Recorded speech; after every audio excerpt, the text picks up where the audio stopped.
Won the boat last year, working on trying to make the championship. Right now I'm right on the bubble. I'm in 16th for points. We have a wind advisory from the National Weather Service. 20-mile-an-hour sustained winds gusting to 45 to 50. Dude, that'd be tough. Tomorrow I'm gonna have a good finish. I figure top 20 get me locked in so I can fish for another boat. It's the final tour event of the season. Got $12,000 on the line for first place. All kinds of prizes from Dakota Hummingbird. I'm not gonna play it safe tomorrow. I'm gonna swing for the fence. I'm gonna try to win if I can. And on Friday is the championship. So how does that play the Pokegama? Only the top 24 anglers from the entire tour season of the 3 events, including Pokegama, will advance to a mystery lake for the opportunity to compete for no entry fee for around $80,000 in prizes.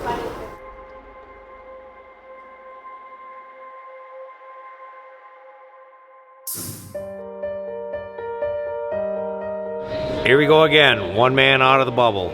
I've done the opens a couple times here in the past, and I've finished the first man out of the championship every time I've done this stuff. This is it, man. Tomorrow, I have to make it happen. I really want to make the cut. I mean, with the numbers that Scott threw out there, $77K for championship payout, just making the championship is equivalent to a $3,000 entry. Forget a check in this tournament, it's try and make that cut. All right. Who's ready for Lake Split? In about 5 minutes, Glenn Walker is going to send an email to you guys with the picture of the Lake Split. I will describe it here quickly. It's actually very simple, but it starts up in the channel going up to Little J. Gould, okay? And it goes all the way down the main river channel of the entire lake, all the way down to the bottom of Wendigo. We're gonna give out boat numbers. We're gonna be handing them out, and you will walk over to Glenn. We're gonna have a sheet of paper, and you're gonna tell us what half you're starting on, so we have record of it. Right now? Right now. You can call somebody else. Jeff Bozart. Let me ask you. Boat number 5 is Jeff Bozart. Is this east then? This is east side? Yes. Both are. We'll start east. Number 9, North. Just kidding. Other east. I'm gonna start west. And I'm sitting like 24th, 25th place, so I'm not gonna gamble. I'm just gonna try to be consistent, try to catch some fish and keep myself in the hunt for that. The lake is not the lake that we're used to here at Lake Pokegama. We've had rusty crayfish invade the lake, so a lot of the cabbage beds are gone, but still the fish are here, and I'm lucky 13, so I'm hoping it holds up. So let's stay tuned and see what happens tomorrow.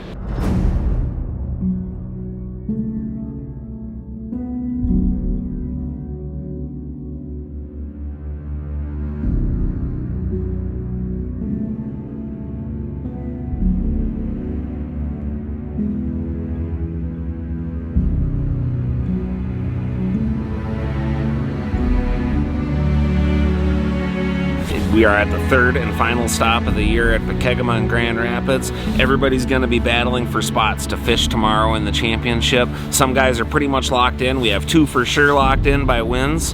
There's a lot of bubble guys. There's other people, their only chance of getting in is a win today, but the biggest factor is going to be the weather. It's cold. Fall is coming in, but we are under a wind advisory from the National Weather Service. Sustained 20-mile-an-hour winds, gusting 45 to 50. The weather's going to be the big game today. Who can handle it, who can keep their head together, and who can stay focused and catch the fish. Hey guys, we're live right now here in Grand Rapids, Lake Pokegama. Scott Bonema is talking to the Visit Grand Rapids folks over here. There's a lot that goes into this, so we're gonna actually walk you through what it takes to make the live production of the Champions Tour right now. So this is Command Central right now. This is Chad Spokley from Big Time Entertainment, and he's kind of the mastermind behind everything that happens for our coverage. You can see right now what we've got going on live. We've actually got another camera on the water. We've got Glenn Walker and Jack Gavin here.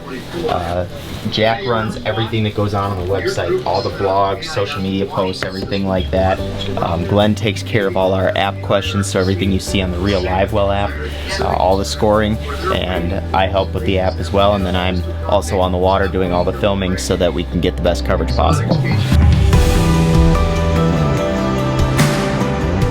So yesterday we had to pick what side we wanted to start on for a lake split, and all my smallies, most of my smallies are on the west side of the lake for the split.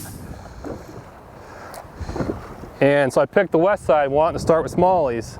Well, I woke up this morning and it was gusting 35, 40 miles an hour. And I thought there's no way I can hold out there, because I've only got an 80-pound thrust trolling motor. I said there's no way I can hold out there. 45-inch shaft, I'm just going to get blown off my stuff. So I thought I had no choice, so I ran south, ran down to largemouth, caught a few small ones offshore, and then flipped a couple more small ones up in pads, and I was like, I just got to go try some brown ones. So I had some brown ones down south. First spot I pulled up, I caught 4 or 5, one of them being a 4.7. And it's like, I made up my mind, I'm going to come out here and fish some more brown ones. So I went from, I don't even know, 20th to 4th or 5th in like 10 minutes.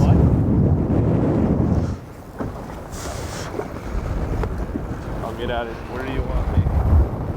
Wherever you want to be. She feels big. Oh yeah, that's big. Oh, I better not do that. I'm bigger. Not as big as I thought, but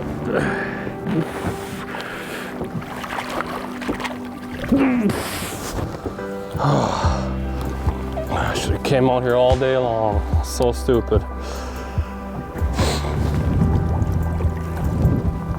310? Hook me up, bud. God, I'm so stupid. Could have won this thing. Wasted 2 hours down there chasing pound-and-a-halfers.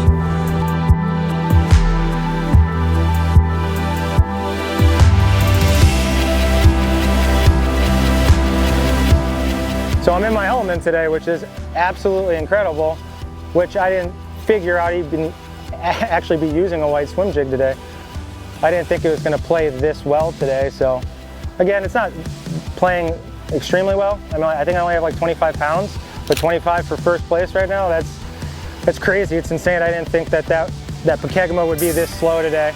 I mean, we did have the big storms last night and the wind's bucking today.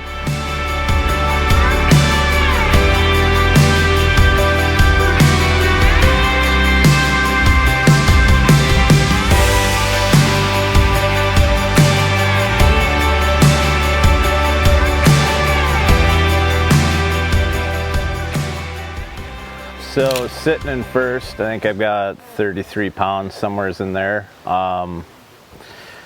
It's a little breezy out there. So my goal was to fish brown fish all morning, and I'll probably fish green ones this afternoon. Started with largies. That was a bad idea. All the largies disappeared on me. All the offshore fish didn't go. And I wanted to start on smallies, but the wind blowing so hard, I didn't know if I'd be able to hold out there and fish. So then I rolled the dice, gambled, because I figured that there's no way I'm gonna cash a check or have a shot at winning if I fish largies. Was my first smallmouth spot. Caught 4 of them. Sitting in third after the first half. Pretty happy with that, honestly. We got to choose our halves, so I actually picked my worst half for that first half. And I don't know, we got on some smallmouth pretty early, and there were more fish in an area than I thought there was. I did catch a few largemouths this morning. We had like a hurricane going on out there, so I decided to get out of the wind and the rain and ran up into some calmer water and got a few largemouths. But now this afternoon, I got really nothing to go to for smallmouth.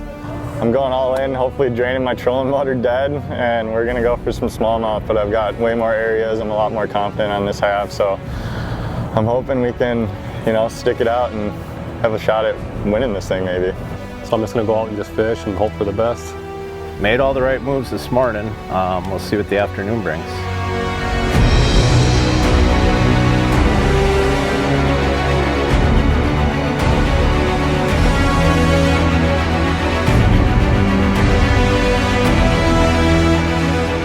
Fishing on the Great Lakes my entire life and guiding out there, the conditions are hardly ever what you want them to be.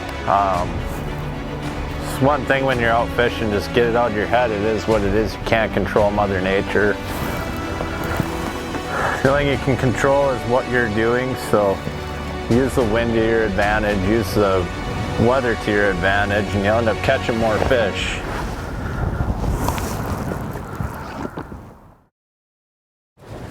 As of right now, I'm just trying to pick up a big brown here or there. I had them here in practice. They were schooled up pretty good, so. What spot are you sitting in? How far are you back?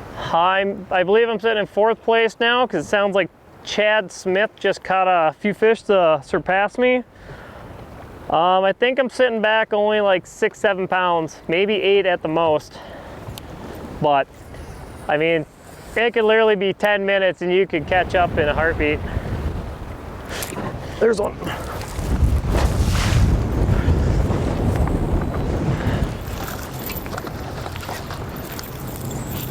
Oh, I don't even care. We'll take the penalty. I'm gonna get a wet butt here. There we go. Nice little brown.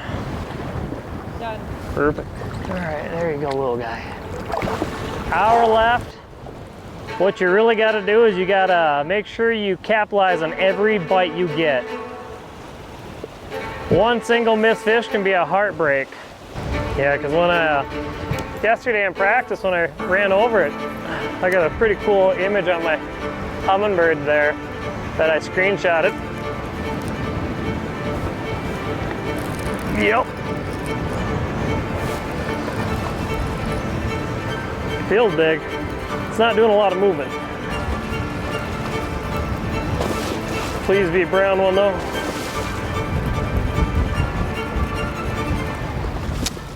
No!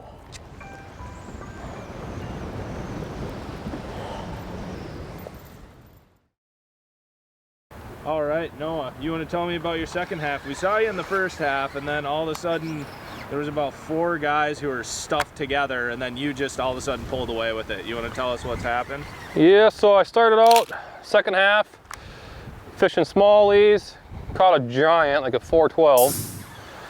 And then I tried to repeat that, but I had no smallie stuff to go to over here, so I was just kind of